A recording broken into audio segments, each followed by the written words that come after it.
इंधिरे का Nawada, the child of darkness, रात के 3 बजे का वक्त था। बारिश तेज हो रही थी। बिजली की गर्ज पूरी बस्ती को हिला रही थी। बस्ती के बीचों बीच एक टूटा सड़ता हुआ पुराना घर खड़ा था, जिसके बारे में हर कोई कहता था, जो इस घर में एक बार दाखिल हुआ वो इंसान बनकर वापस नहीं निकला। मगर आयशा को इन बातों पर यकीन नहीं था। वो एक हॉरर यूट्यूबर थी और आज का चैलेंज था इंधिरे का नवादा, इस घर का राज खोलना। आयशा ने दरवाज़ा धकेला।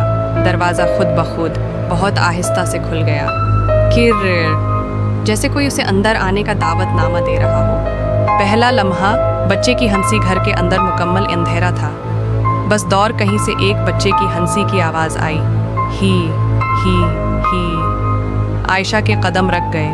ये कोई आम हंसी नहीं थी, इसमें सर्दी थी, वहशत थी, जैसे कोई बहुत दौर से उसे देख रहा हो। इसने कैमरा ऑन किया। टार्च जैसे ही चमकी, सामने दीवार पर हाथों के निशान नजर आए, छोटे हाथों के मगर खून से भरे, और नीचे लिखा था, वो अब बड़ा हो रहा है। दूसरा लम्हा, कमरा जहां वक्त रखा हुआ था। आयशा एक कमरे में दाखिल हुई।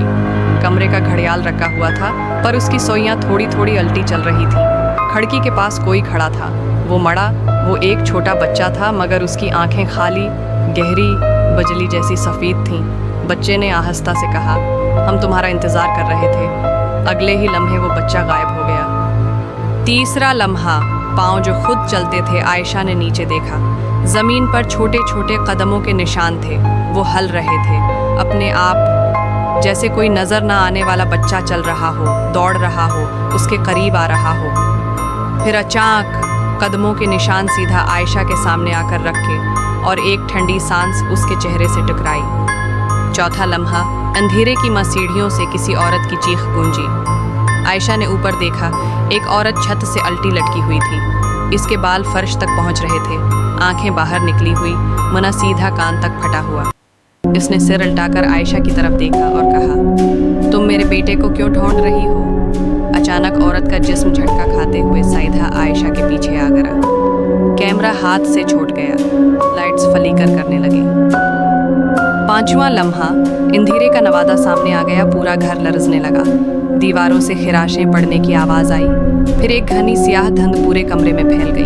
धुंध के दरमियान वो बच्चा नजर आया, लेकिन अब वो बच्चा नहीं था। इसका जिस्म मरता बढ़ता टूटता हुआ, आंखें आग की तरह जल रही थीं, पेट फटा हुआ, अंदर कुछ हरकत करता हुआ।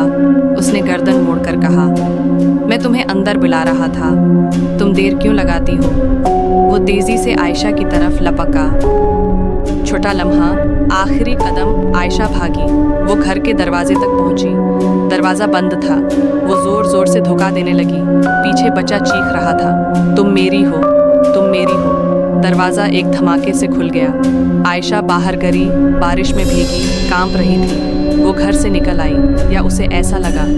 अगली सुबह सच्चाई खुल गई। आयशा ने घर जाकर आईना देखा। उसका अपना चेहरा नहीं था। आईने में वो बच्चा खड़ा था, और पीछे अंधेरे की माँ हंस रही थी। बच्चे ने आईने में से कहा, तुम तो निकल आई, लेकिन तुम्हारा जिस्म हमने रख लिया, अब तुम हमारी हो। और आईना टूट गया। आयशा ने चीखने की कोशिश की, मगर आवाज़ नहीं निकली, क्योंकि अब वो अंधेरे के नवादे का हिस्सा बन चुकी थी।